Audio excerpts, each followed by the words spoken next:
Welcome to the Astrology Star Sisters Talk Over Tea.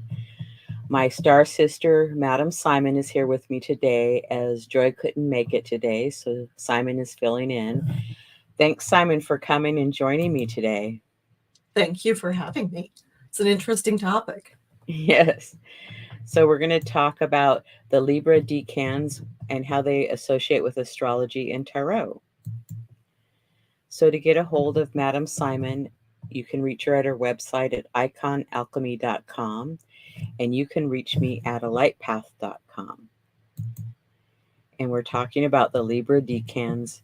And I took this picture the other night, and it just kind of reminded me of Libra. It's like the season's changing. So we're talking about the Decans or the Decanates. They originated in Egypt and aligned with the fixed stars. And we're dividing each sign, which is 30 degrees, into three equal parts of basically 10 degrees for each section. So Decan 1 is 0 to 9 degrees and 59 minutes, and Decan 2 is 10 degrees to 19 minutes and 19 degrees and 59 minutes, and Decan 3 is 20 degrees and through 29 degrees and 59 minutes. So would you like to talk about the rest of the information we have on there, Simon? Okay. So the Decans actually they were first used by the Egyptians. They actually refer to a set of 36 small constellations that, because of the regularity with which they come up over the horizon, they almost acted like an additional clock to be able to, tell time at night by. And so they just became another set of divisions within the zodiac. The Chaldeans, who were a Semitic people in southern Iraq, I believe, are the ones who actually developed the 12 sign zodiac. And there's two different, well, technically three different ways of identifying the decans, which is you can either do it by triplicity, and then triplicity, you can either do that by the signs or the rulers of the signs. And then the Chaldean decanate,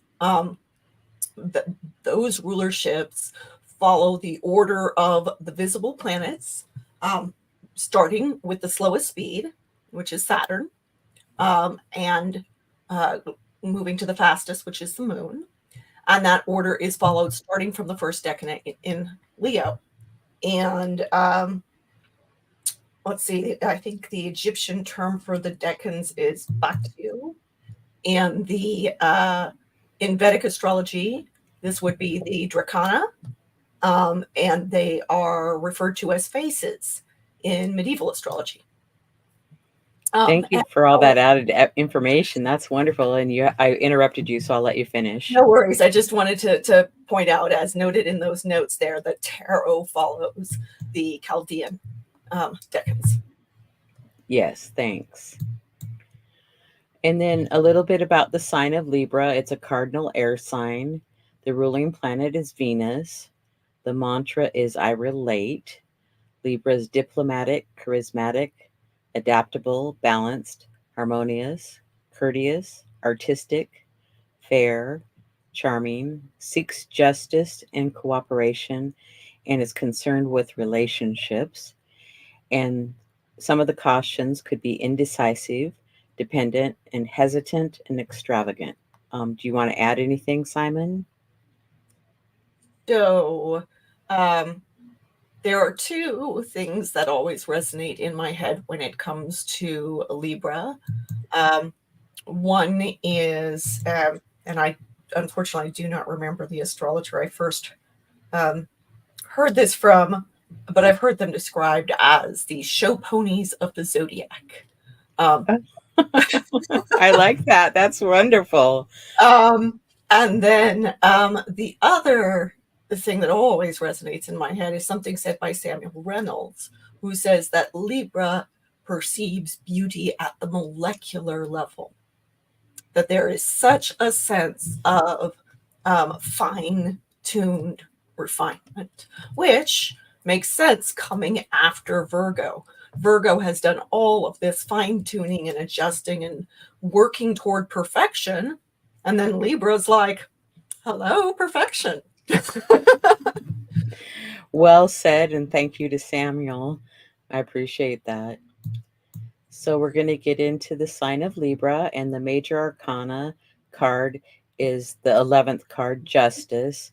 But I know in a couple of decks, the 11th card and the 8th card sometimes exchange places. They're different. So it could be the 8th card in your particular deck if you have a different deck than this.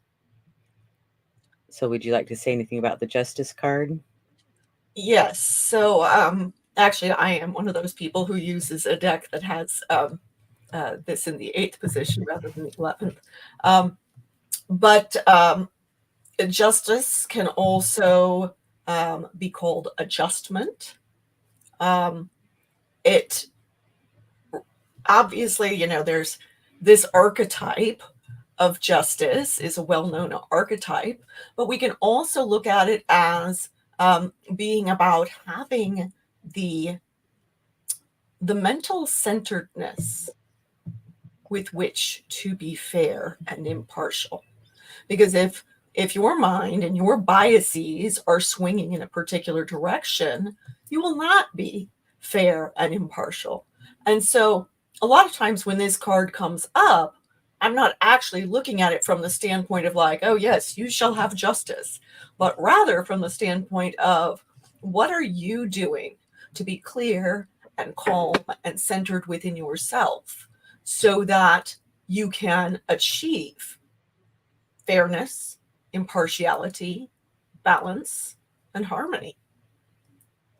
So I do sometimes associate this card, interestingly enough, with meditation as a prerequisite to get to that centered state. That's a good idea because, taking the time to reflect on what you want to be fair about, that's a great idea. I like that. Okay, we're going to go into Libra Decan 1. It's the Two of Swords for peace. It's the moon in Libra and occurs between September 22nd, 23rd, and October 1st or 2nd. And I always like this card because it kind of has another reflection of meditation in it. I always think of it as I have a decision to make, and if I close my eyes and take the stimulus out of it, then I can be quiet and reflect on what I want to bring in. What would you say about the Two of Swords? So, the Two of Swords is the moon in Libra. So the moon, we know, is relates to our emotions, our embodied state of being, our unconscious selves, our instinctive knee-jerk reactions to things, right? And so when we're looking at the moon in a particular sign, then our knee-jerk reactions are going to have the flavor of that sign. So with the moon in Libra, there's this instinctual or emotional pull toward equilibrium, fairness, relationship, harmony. Okay. Since it's a swords card, it's going to relate to how we're thinking and communicating based on that instinct. And keep in mind that that instinct does not ensure fairness and balance. Okay. It's real easy for one to engage in this kind of self-sabotaging as a means of obtaining a superficial peace. And it's actually one of the struggles for Libra is that Libra, in this desire to be fair, may sometimes give themselves the short end of the stick, which is not actually fair. But on the surface, it keeps things harmonious. And so there's this illusion of fairness, this illusion of justice. So yes, so this is, on one hand, this is great in terms of like tuning into what our bodies have to say about a situation. But there's also the are we reflexively going towards something that temporarily makes us feel safe but doesn't actually satisfy? Very well said. I like that. So moving on, we're going to look at the autumn equinox chart. Um, and we're looking at the moon because we were just talking about moon and Libra, even though the moon here is in the sign Gemini, another air sign. And we're looking at, what interactions is the moon making. So the moon is conjunct Uranus, and then the moon is trine the sun, and the moon is trine Pluto, and then Pluto and moon are sextile to Neptune, forming a kite, and then if you take out Neptune, it's forming a grand trine. So, that's a very powerful energy with the outer planets and the sun, and this has repeatedly been happening with, it was Venus a little while ago, and it's going to, then the sun, and then it's going to be Mercury. So this activation of this grand trine kite is kind of constantly occurring, so to speak. It's not every day, but it's consistently occurring because it's usually within about 5 degrees coming and going at least. And sometimes with the sun, you could even add a few extra degrees to that because the orb, that it's happening a little bit more. So with those outer planets, it's really asking us to do a lot of transformation. And then the sun and moon are both involved in it too. So it's our emotions and possibly, how do we want to move forward with that sun in Libra? It's the change of the seasons. Do I want to continue with what I've been working on or doing, or do I want to start making some changes and shifts? And what would you say, Simon? So this configuration involves all three of the outer planets at once. The transpersonal planets, generational planets that move very slowly. And at the same time, particularly in this chart, we're seeing both of the lights involved, both the sun and the moon, which gets pretty personal. And of course, with Venus having gone through this position before, it was personal in terms of our connective ability. And with Mercury soon to go through this configuration, it will be personal in terms of how we think and communicate. And so there's this transformative power of what we are going through on a generational basis, what the whole world is experiencing. This minor grand trine that we see between all three outer planets is a signature of this generation that is being born at this time, and of the changes that our world and our societies are going through at this time. And so then having both lights involved in this particular configuration now has both our conscious selves and our unconscious selves aligned in this position to be transformed by this experience, and kind of level up, to use the video gaming term, right? We're being asked to step up, to grow and change in some very big ways, as a species, in order for life to continue on this planet. And in terms of our personal interactions, then, how do we experience that? How do we deal with those forces? And Pluto in November will move into a new sign, and Neptune early next year will move into a new sign. And is it Uranus going in 2025, or will it be 2026? We'll be going into a new sign. I don't remember. I didn't look it up. But I know they're happening relatively soon. So it's like finishing up what we're doing now to begin to make those shifts into those new things. It's just like, kind of a repeat. It keeps telling us, get ready for the change, get ready for the change. There's newness coming. It's time to change. Wrap things up. Mm-hmm. Wrap things up. And remember, the sun is applying to that conjunction with the lunar south node. And so it's it's not just wrap things up. It's what are you now ready to let go of? What are you willing to shed? And since it's the sun there, that can relate very much to, what are some outgrown identities? What are outgrown ways of perceiving both ourselves and our world? So, I mean, I feel like this is incredibly positive. But since the sun is opposing Neptune, it may be a little confusing for a while. And that's okay. These are, transcendental planets. It takes a while to figure out what they're up to and how to react to them. Well, and Neptune is really close to the North Node too, so it's they're inching closer and closer to each other. So, really pay attention to any ideas or visions or dreams that you have, because they could be giving you subtle clues to help you move forward. Yeah. Okay, we're going to go on to the other aspects that the moon's making, which there's quite a few there. Moon is trine the sun in the south node. Moon is quincunx Venus. Moon is opposite Pallas Athena. And the moon is sextile to the north node. Pick one and start talking about it. Well, I do find it interesting with the moon being opposed to Pallas while conjoining Uranus.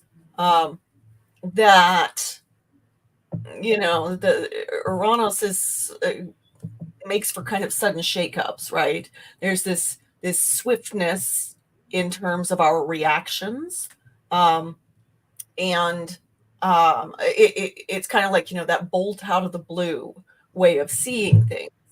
And opposing Pallas, there's an awareness of what would be the wise thing to do.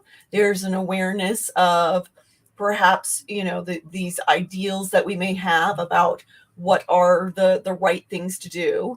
But then there's that like, no, I'm going off in a different direction. And since the moon is sextile to the north node, and trine to the south node, it does feel like that's actually an appropriate thing to do. That, well, yes, we don't want to, go completely haywire.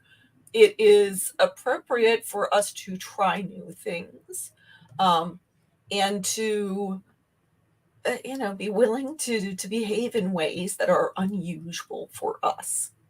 The quincunx with Venus does suggest a need to, at times make some adjustments, especially if, what we're doing is a little too shocking for the folks around us. Now we got to figure out a way to help them be able to handle it without sacrificing our own authenticity.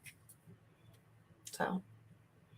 Oh, that's great. And since the moon and Uranus are opposite Pallas Athena, it's like the path you're on might all of a sudden shift and change. It's like being prepared to make those quick changes or change of direction. It's like, it could be a detour, it could be a traffic jam, and I need to take a different route. Yeah. Which, I mean, that makes sense. That's the wisdom of Pallas, who was saying, okay, you're going to have to figure out ways to adjust all this. Exactly. So that's good. And then we have a special topic that Simon wanted to talk about. So take it away. Well, so on the same day that we had the Libra ingress, the ruler of Libra was squaring Pluto. And this is going to be the last time that Venus is going to be in that position at 29 degrees of Libra, squaring Pluto at 29 degrees of Capricorn for another 200 and some odd years. And then right after she was squaring Pluto, she went into Scorpio, which is the sign of her fall. She's domiciled in Libra. She's in her place of power in the sign, that one of the two signs that she rules. And then she goes from that kind of elevated position to suddenly be in Scorpio, where she feels, oh, things are a little intense. Oh, I'm being confronted with, some feelings that I don't know how to address. Um, and that I feel perhaps like I'm compelled to act on, but I don't know how to act on them. Remember that Scorpio is ruled by Mars, so there is inevitably a sense of action there, but it's a water sign, so it's emotional action. And so this is a really interesting place for the ruler of Libra to be at the start of Libra season. It suggests, some intensity underneath the surface of Libra that is like, normally wanting things to be nice and peaceful and harmonious and pretty. And, we're having to recognize that there are powerful transformations going on underneath the surface of things as well as around us.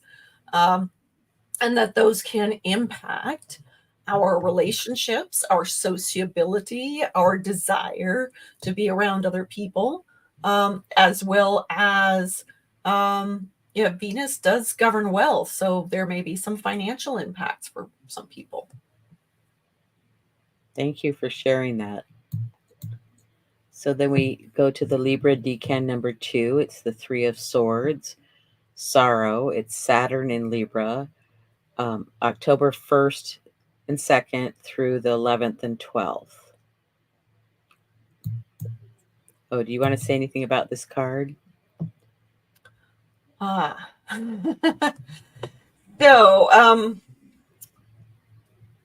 okay. So first of all, let's look at this card, like just at the imagery. These three swords that are piercing a heart. And there's that key word of sorrow, which is an emotion. And yet the swords are a mental suit. So this is not simply an emotion that springs up out of nowhere. This is an emotion that is the result of our thinking. Now, Saturn is exalted in Libra. Okay. So Saturn is, when we look at like Saturnine virtues, the ability to set good boundaries, for example, patience, perseverance, self-discipline. These are all things that are actually very helpful in relationships, in adjudicating situations, in negotiating for a peace. Okay. But because it's Saturn, he's a malefic. He does things in ways that humans don't necessarily enjoy, right? And so we can, in the process of trying to, say, work toward a good relationship or trying to work toward a good legal outcome, there can be all these fears and doubts that rise up as a result of Saturn's action in this space. So yes, there's this keyword of sorrow. Yes, a lot of the divinatory meanings tend to be kind of grim,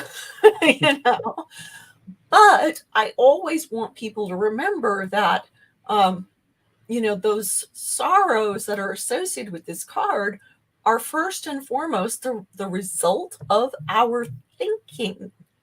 And if we use the Saturnine virtues of patience and persistence and self-discipline and setting good boundaries, then we can make it so our thinking is perhaps not quite as grim as when we are engaged in the Saturnine, fears and insecurities and doubts and, dark night of the soul kind of experience. It kind of reminds me of saying yes when you mean no. And so you kind of get yourself into sacrificing yourself, and, you need to set good boundaries with yourself also. Yes, yes, absolutely. Okay, so we're going to take a look at what Saturn's doing in the chart, and I used the new moon solar eclipse on October 2nd, The sun and moon are conjunct each other at 10 degrees Libra there. And Saturn is making quite a few aspects. So um, again, we have here we have Saturn conjunct Nessus, Saturn trine Mars and Venus. So we have a grand water trine. And then Saturn is quincunx the sun, Moon, Black Moon Lilith, and Mercury.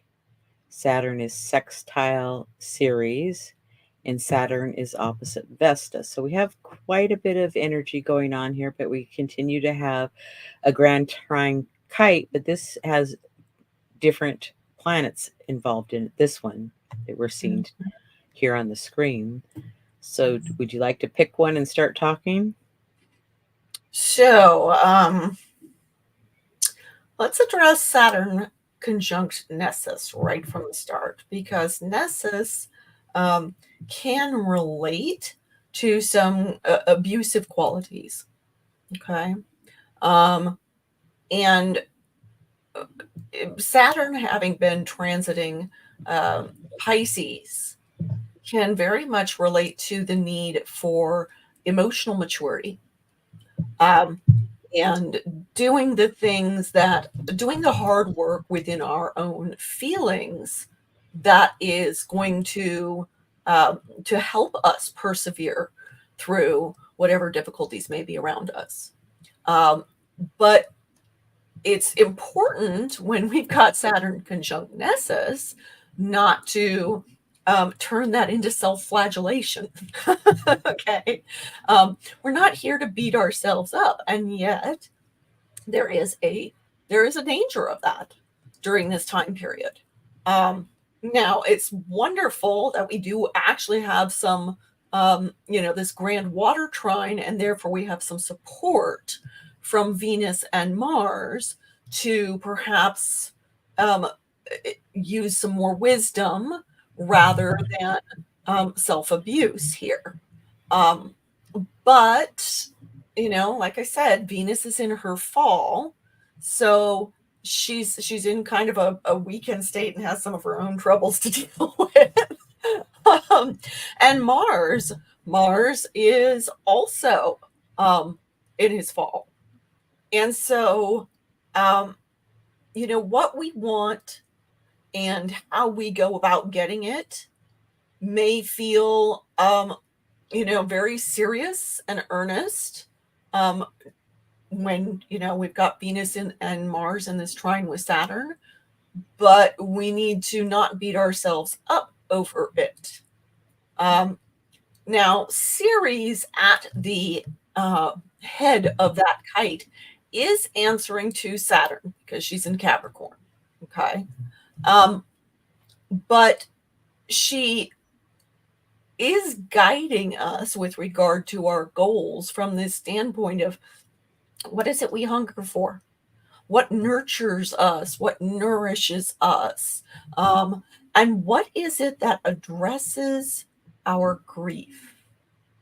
And, in a world where there's a lot of intense things going on right now, and where we are undergoing these powerful changes in connection with that minor grand trine that I talked about between the outer planets, there is, there's grief for the bad things that happen, but there's also grief for the life, the experiences that we're leaving behind in pursuit of the future, in pursuit of growing into our full potential.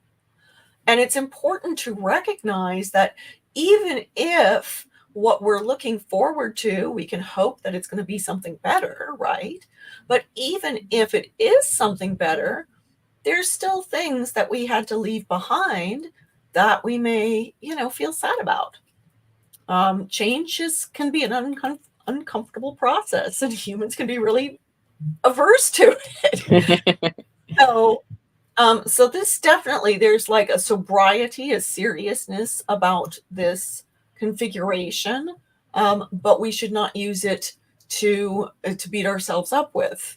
Now that that solar eclipse there does indicate change within Libra, so that's within relationship to relationships, but also social structures and standards, about what is fair and equal and what constitutes social harmony. Um, Juno is still in Libra, even though she's, out of orb for all of these other things that are going on. She's still a factor. So she very much relates to what are our social standing or social standards. What is the social contract? And then Saturn opposing Vesta there, says we may want a perfect place to call home and country. We may be doing these various tasks that we are trying to adjust things to get them just so. But sometimes things can just be difficult. And it's important for us to hold Vesta's sacred flame in our hearts, but again, not to get too nitpicky and critical about this whole process.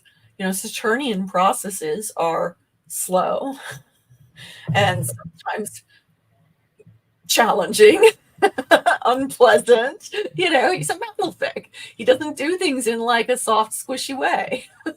So patience is very much required here, and a willingness to just keep showing up and see what changes are unfolding around us, because it's not just what we're creating, it's also what the universe is co-creating with us.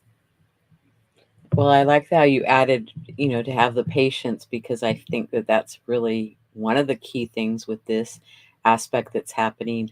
And also, that there's going to be some work required to accomplish what you want to bring into being, and don't give up and don't beat yourself up. So I just wanted to reiterate those things that you'd already said, because that felt really important. Yes. Thank you. So we're going to go to the Libra Decan number 3. It's a 4 of Swords, Truce. Jupiter in Libra from October 12th, 13th through the 21st to the 22nd. And the 4 of Swords, there's 3 swords above this person and then 1 below. It's a time of rest. It's a time out. I also see that with the 3 swords above this person, that they could be receiving some kind of initiation. What would you like to say about the 4 of Swords? So this one is interesting. In the Rider-Waite-Smith deck, it's very different from in the Thoth deck, which is the one I use most publicly. It's in the Rider-Waite-Smith deck, it's divinatory meanings can relate to retreat and solitude and staying watchful while you're kind of apart from the main action. But I do like to think on this in terms of, Jupiter in Libra is about having faith or trust in the process of working toward peace, of negotiating a situation. And particularly coming on the heels of that Saturn in Libra that has shown us these kind of, hardships in these Venusian realms and our fears and insecurities about that, but also as, points out the need to be patient and persevere. Well, Jupiter then brings the faith to persevere, even when we're, not sure about the outcome and, maybe we have to step back from it a little bit. In the Thoth deck, it's actually 4 swords that are all meeting together in the center. And so one of the things that I try to emphasize for people is that fairness and equality and the ability to come to some kind of, maybe it's not a perfect resolution, but at least a cessation of hostilities, okay, involves every single one of those swords. If we take those swords to each equal somebody's mind, somebody's communication, everybody's sword needs to be equal at that table. Everybody needs to have what they have to say being equally valued. Because otherwise, if one of them's feeling odd man out, then there's going to be resentment, there's going to be frustration. You're not going to have the harmony that you truly desire, right? So in a way, I do feel like that does go with this sense of stepping back that we see in the Rider-Waite Smith, that there is a need to assess the situation to see if everybody's getting a fair shake, if everybody at the table is going to be heard equally. That's great. Yeah, it's like another card that kind of represents, in the Two of Swords we had, could have been, meditative state or stepping back, and kind of we have the same thing a little bit here too. So, okay, Jupiter's active. So the chart is for October 14th in Seattle at 11:49 a.m. And Jupiter is square Vesta, trine the Sun, Black Moon, Lilith, and Juno, and sextile Chiron and Eris. So that's quite a combination. Would you like to start talking about one of those? Well, let's see. So Jupiter sextile Chiron and Eris. Chiron, of course, is the teacher to Heracles, and has that. Obviously, there's the wounded healer that we frequently hear about with regard to Chiron, but he was so much more than that. He had a long history of being a wise teacher and herbalist, and healer, prior to being so badly injured that he could not heal himself. And so Chiron sextile Jupiter then can perhaps give us some faith in our healing process. This is a retrograde Chiron and a retrograde Jupiter.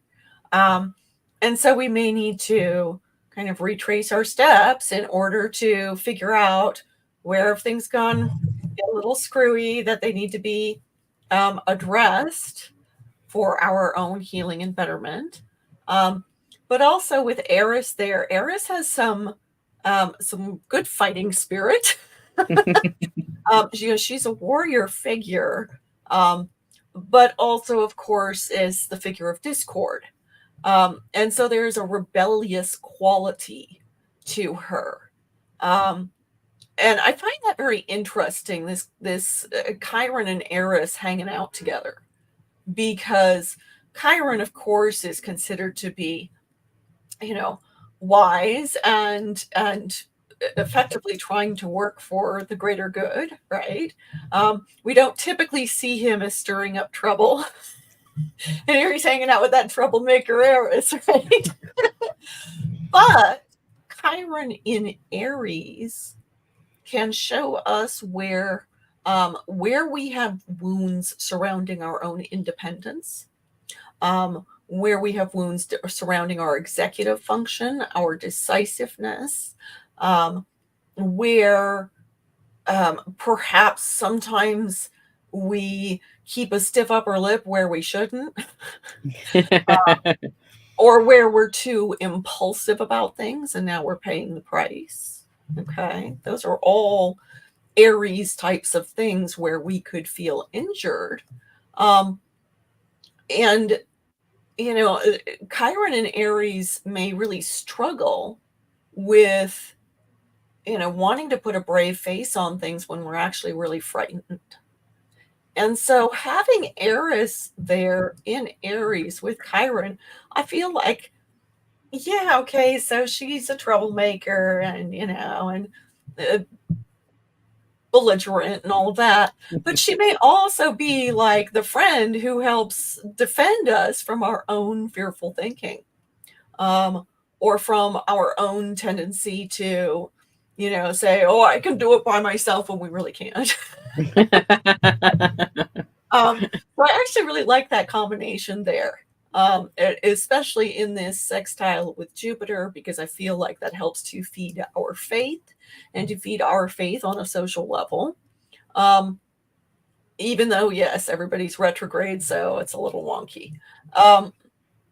Jupiter squaring Vesta may suggest that the things that we have previously taken to represent kind of, the shining light of, um, again, I've talked about this before, that Vesta is the Roman version of the deity Hestia, the Greek deity Hestia. So Hestia has a home and hearth association, but Vesta is a bit more the home and hearth of the empire.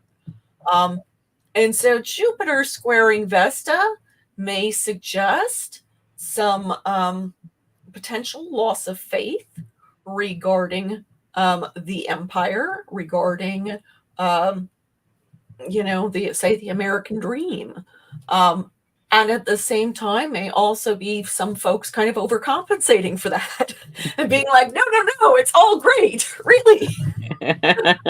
Um, and then you've got Jupiter trine the sun. I think is this the mean position of Black Moon Lilith? Not sure which one it is. True. True. Okay. With Juno, of course, being Jupiter's wife. And so there's this sense of the importance of valuing our words, valuing what we have agreed to do, but also the need to not just gloss over our authentic selves in the process, not make promises that do not align with who we really are and what's important to us. And Black Moon Lilith has been challenging that a bit. She tends to show us where we have felt alienated, rejected, demonized, where we have, had ideas and positions and ways of behaving that other people look at like, that's your problem. Especially Libra. Libra puts a lot of store by decorum. And Lilith is not known for decorum. And so here she is kind of in this, this space between the sun and Juno, saying, okay, you may have these conscious intentions of making things nice and peaceful and graceful and all of that. And you here, Juno, you may, it's very important to you that we keep our promises and uphold the social contract, but I'm here to tell you something's rotten in Denmark. Okay, there's some issues with the social contract as it stands. And if we want to have the faith and hope that Jupiter offers, we need to reconsider some things and get more real. That's great. And maybe with that Jupiter trine Black Moon Lilith and sextile Eris, it's like, really pushing things to the surface and, forcing us to look at them, because it's so right in our face that we have to take steps. And I would also say that probably even just little tiny steps of trying to work on any kind of healing that you want to do for yourself, this is a really good time. Yeah, it should be noted. So, Chiron and Eris are, of course, opposing, the Juno, Black Moon Lilith, and Sun triad there. And that puts Jupiter at what is known as the point of Thales, to that opposition. And the point of Thales is this space where Jupiter is effectively negotiating between the members of this opposition. Okay? It's kind of like, okay, I know you want this and you want this and you're not seeing eye to eye, but we can make this work. Okay? It's like he's friends to everybody. Okay? Which is a very appropriate for Jupiter. Jupiter does want to be friends to everybody. But one thing I do want to mention is that Eris, looking at Black Moon Lilith in particular, those two tend to, in my experience, tend to kind of get along. Right? They're both wild women. They're both, like to break the rules and all of that. And Eris in particular, one of the things that she is known for is her dislike of hypocrisy. Okay. And, added to that, Juno there on the opposite side. Oppositions, remember, yes, they may kind of, be staring down each other and may not always be wanting the same things. They're at the opposite ends of a spectrum, but they do see each other clearly. They have the greatest awareness of each other out of any of the aspects. And so Eris, I feel like she is staring down Juno in particular and saying, okay, Queen of Heaven, you have some rules, you have some institutions you want to preserve, you have things that you want us to stick to and keep our promises on, but do not be a hypocrite. And oh, look, there's Lilith right next to you to help you keep honest. Well, that's great. I like that. So are we ready to move on to the next slide? Oh, yeah. Okay, then we brings us to the Libra court card. It's the Queen of Swords. Would you like to talk about the Queen of Swords? Oh, yeah. Yes, indeed. I would like to talk about the Queen of Swords because so the Queen of Swords, from an elemental standpoint, can be considered to be water of air. Air representing thought and communication. Water can represent emotion, but also intuition. So we can look at the Queen of Swords as having intuitive communication. Okay. Now, the divinatory meanings that I've seen for this Rider-Waite-Smith version of the card are really grim. I'll read some of them to you. Widowhood, female sadness and embarrassment, absence, sterility, mourning, privation, separation. Okay. One moment, I need a sip of tea after all that. Well, I always think of her as being very quick with her mind. It's like she can, make a decision quickly, and it's like she has a lot of information. She's very wise and intelligent. That's the thing. I normally see this card in a far less grim fashion. I see it as a woman who has seen some hardships, sure, and she's paid her dues. She may have reached a position of authority, often in a field dominated by men.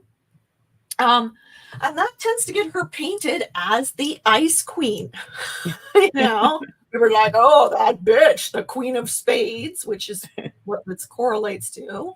Okay. And yeah, she can have a sharp tongue. Okay. She can seem cold. But she is frequently a shrewd negotiator. And she is someone unafraid to speak truth to power. In the Thoth deck that I mentioned I use, the image is of her with a sword in one hand and the head of the tyrant in the other. Okay. So yeah, she's not somebody to be trifled with.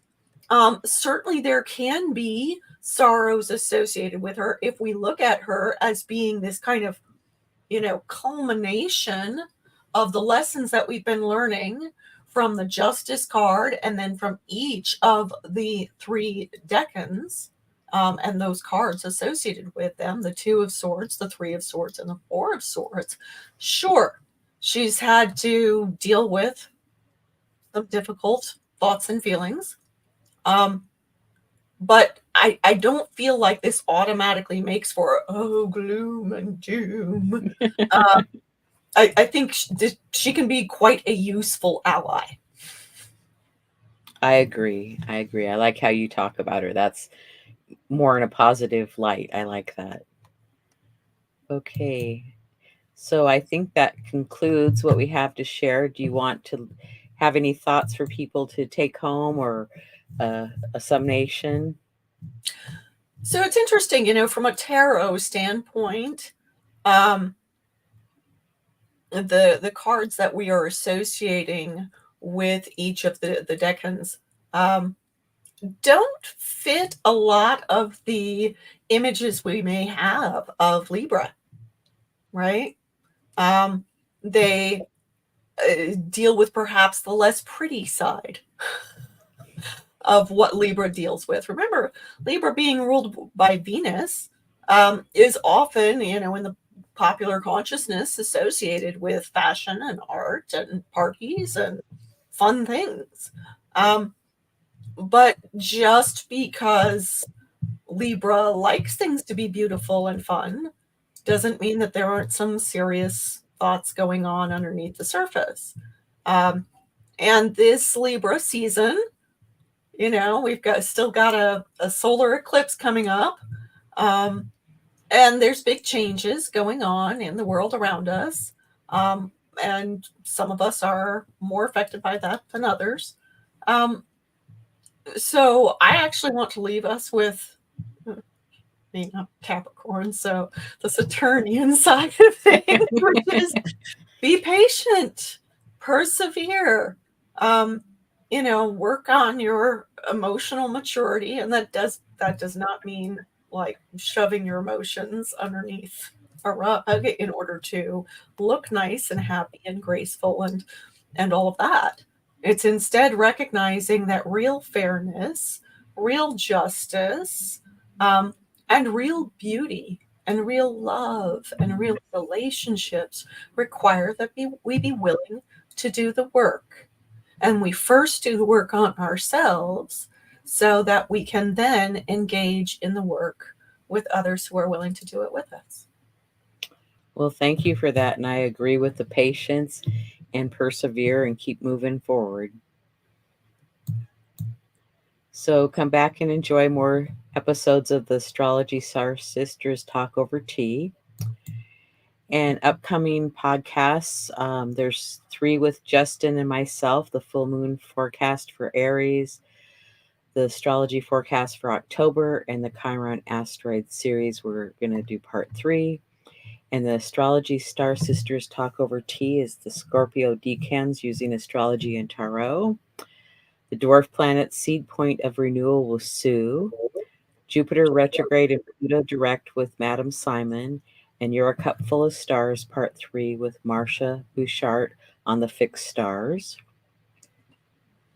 And then on September 29th, I'm on Talk Cosmos, a member of the Archetypal Symbols team. And it's the Libra solar eclipse. And Simon, I'll let you talk about your slide here. Yes, so I can be found in a couple of places. I'm on a fair amount of social media, but typically I can be found either at my website, iconalchemy.com, or on my Patreon. And on my Patreon, I talk about the astrological transits, and I do custom astrological art for my patrons. And then I am a consulting astrologer, just like Liz is.